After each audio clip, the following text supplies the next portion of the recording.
गुजरात में क्या हो रहा है, जहाँ के प्रधानमंत्री है, जहाँ के होम मिनिस्टर हैं, गुजरात से आ रही है। और गुजरात की एनसीआरबी की 2021 तक की रिपोर्ट है कि पिछले 5 साल में 41,000 लड़कियां 41,620 लड़कियां गायब हुई है। केरल स्टोरी के बारे में हमारे नरेंद्र मोदी जी जाके प्रचार करते हैं कि सबको केरल स्टोरी देखनी चाहिए। अरे भी अपने गुजरात को तो संभालो। देखिए, सबसे पहले तो बहुत दुखद बात है, ये बहुत दुखद बात है, ये बहुत दुखद बात है कि आज हमारी बेटियों को जिनके साथ यौन शोषण हुआ है, जिन्होंने अपनी बात को FIR के तौर पे अपने निवेदन पे, अपने इंटरव्यूज में सब जगह अपनी बात को कहा है, उसके बावजूद भी मेरी बेटियों को न्याय नहीं मिल रहा है। ये बेटियां जो ओलंपिक मेडल विजेता है, जिन्होंने देश का नाम रोशन किया है, जिन्होंने देश के तिरंगे झंडे को पूरे विश्व में लहराने का काम किया है, आज उन बेटियों को न्याय मांगने के लिए इतने दिनों से ये लोग सड़कों पे बैठी हुई है, जंतर मंतर पे बैठी हुई है। और हमारे देश के जो प्रधानमंत्री जी है नरेंद्र मोदी जी, हमारे देश के जो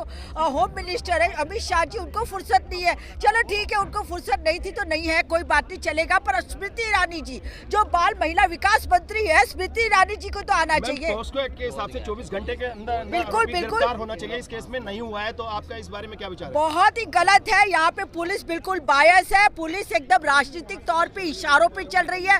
जब भी कभी कोई FIR पोक्सो के अंदर FIR दर्ज हो जाती है तो तुरंत उस अभियुक्त को सबसे पहले गिरफ्तार किया जाता है, फिर उसको मेडिकल के लिए भेजा जाता है। जिस लड़की ने शिकायत किया उसको भी मेडिकल के लिए भेजा जाता है और फिर उसको अपनी बेल लगानी पड़ती है। और बेल में भी वो बहुत मुश्किल से बेल मिलती है, लगभग तो मिलती ही नहीं है, क्योंकि प्रोविजन बहुत स्ट्रिक्ट है। पोक्सो के प्रोविजन बहुत स्ट्रिक्ट है। और पोक्सो भी तब बना था जब यहाँ पे निर्भया कांड हुआ था।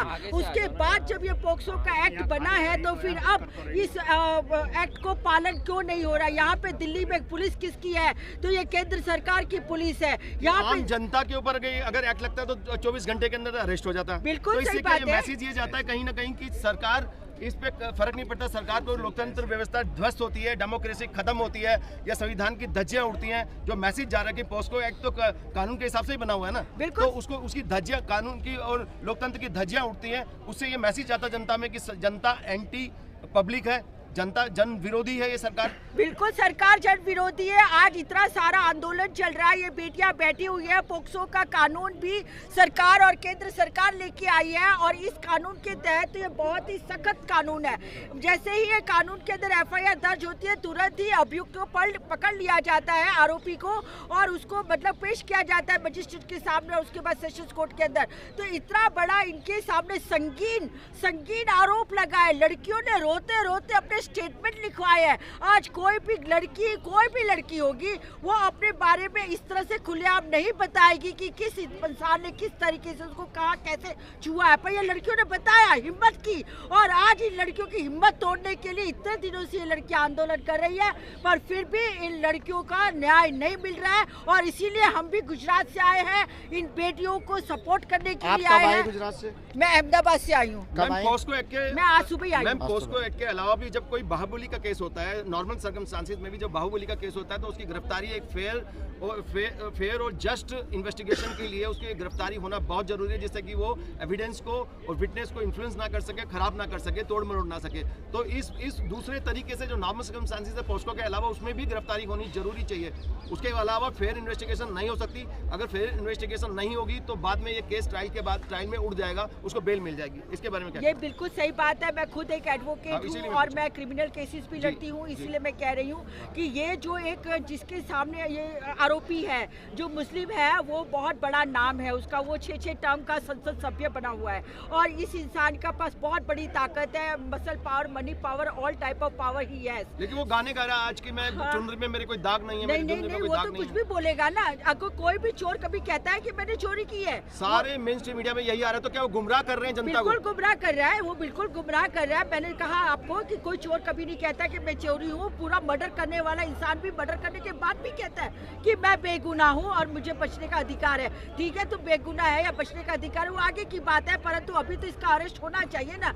ये दिल्ली पुलिस जो ये केंद्र सरकार के अधीन काम कर रही है, ये दिल्ली पुलिस अगर कोई सामान्य बेचारा चोरी का भी बेगुनाह होता है तो उसको भी पकड़ के ले जाती है और उसको 3rd डिग्री का टॉर्चर देती है। जहाँ कर इस ब्रिज भूषण सिंह, यहाँ तो बोलने वालों को भी उठा के अरेस्ट करा जा रहा है। यहाँ पे हम देखते हैं जो भी बोल रहे हैं उन्हीं को लगातार अरेस्ट करा जा रहा है। हम लोग गुजरात में रहते हैं, तब भी हम देखते हैं कि किस तरीके से आप लोगों का, सबसे पहले तो सोशल मीडिया और आप लोगों का मैं बहुत बहुत धन्यवाद करना चाहती हूँ कि आप लोगों ने जो सब रिपोर्टिंग की है उसकी वजह से पूरा देश आज ये जानता है कि हमारी जो रेसलर बहनें हैं, जो पहलवान लड़कियां हैं, जो उनके साथ के मजबूत उनके साथी लोग हैं, आज वो लोग धरना देके बैठे हुए हैं। और दरअसल एक बात कही थी, सुप्रीम कोर्ट की गाइडलाइंस है Geeta Kumari versus state of UP, और उस गाइडलाइंस के हिसाब से तो जैसे ही कोई संगीन आरोप लगता है तो तुरंत ही उस आरोप के बाद मुस्लिम को गिरफ्तार कर लिया जाना, पहले तो उसको एफआईआर करनी चाहिए। तो बहुत दुखद बात है कि यहाँ पे एफआईआर भी सुप्रीम कोर्ट जब इंटरफियर हुई तब जाके एफआईआर होती है, नहीं तो ये हाँ उसको भी 28 अप्रैल, हाँ उसके बाद ये एफआईआर दर्ज हुई है। तो ये बहुत ही गलत बात है, तुरंत एफआईआर होनी चाहिए थी।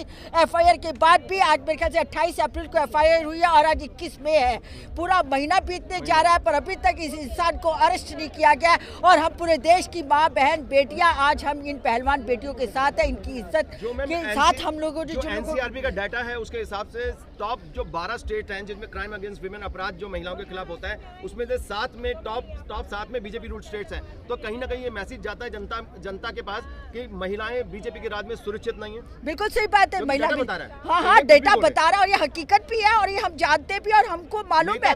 मैं पूरे गुजरात से आ रही हूँ, आप मेरी बात सुनिए, मैं गुजरात से आ रही हूँ और गुजरात की एनसीआरबी की 2021 तक की रिपोर्ट है कि पिछले 5 साल में 41,000 लड़कियां, 41,620 लड़कियां गायब हुई है। आप सब पढ़े लिखे नौजवान हैं, आप देखिए डाटा उठाइए, गूगल उठाइए, आपको तुरंत सबकी सब एनसीआरबी की रिपोर्ट मिलने वाली है। बाकी स्टेट्स में भी बहुत बुरी हालत है। नंबर 1 पे यूपी है, दूसरे नंबर पे कांग्रेस की राजस्थान है और तीसरे नंबर पे महाराष्ट्र है, अगेन बीजेपी रूल स्टेट, चौथे नंबर पे टीएमसी है वेस्ट बंगाल। तमाम स्टेट, यहाँ तक कि नवीन पटनायक का उड़ीसा भी उसके अंदर शामिल है। टॉप 12 के अंदर दिल्ली भी है 13 के अंदर, और वो दिल्ली भी सेंटर रूल्ड है। तो कहने का मतलब है कि तमाम जो मैसेज जो जा रहा है जनता पे यही जा रहा है कि महिलाएं बीजेपी के राज में सुरक्षित नहीं है और कांग्रेस भी कहीं दूर नहीं है उससे। तो इसके बारे में क्या कहते हैं? नहीं देखिए, कांग्रेस तो 2014 से अभी तो रूलिंग में आई ही नहीं है और केंद्र सरकार में जो होम मिनिस्टर है दूसरे नंबर पे है। हाँ ठीक है, कोई बात नहीं, बात सही है, बात सही है। अगर राजस्थान में दूसरे नंबर पे है तो वहाँ पे भी जो कुछ भी गलती है या जो कुछ भी है उसके सामने भी एक्शन लिए जाएंगे। परंतु गुजरात में क्या हो रहा है, जहाँ के प्रधानमंत्री है, जहाँ के होम मिनिस्टर है, वो बड़ी बड़ी बातें करते हैं। खाली गुजरात की नहीं कर रहे, पूरे देश हाँ पूरे देश की कर रहे हैं, पर क्योंकि मैं स्पेसिफिकली गुजरात से आई हूँ तो मैं अपने राज्य का तो डाटा बोलूंगी ना, क्योंकि गुजरात में तो सबको हरा चश्मा लगा रखा है। तो वो बोलते हैं नहीं कि हरियाली, उसको हरियाली हरियाली दिखती है, परंतु ऐसा कुछ भी नहीं है। यहाँ पे केरल स्टोरी के बारे में हमारे नरेंद्र मोदी जी जाके प्रचार करते हैं कि सबको केरल स्टोरी देखनी चाहिए। अरे भी अपने गुजरात को तो संभालो। अभी कुछ दिन पहले ही कन्नौज के अंदर एक केस हुआ है, 7 साल की बच्ची है, गरीब आदमी की होगी, कोई शायद गरीब फैमिली से बिलोंग करती होगी, वो 7 साल की बच्ची है, उसको एक शादी के समारोह से उसको अगवा करके ले गए और उसके बाद में उसका रेप कर दिया, आंखें फोड़ दी।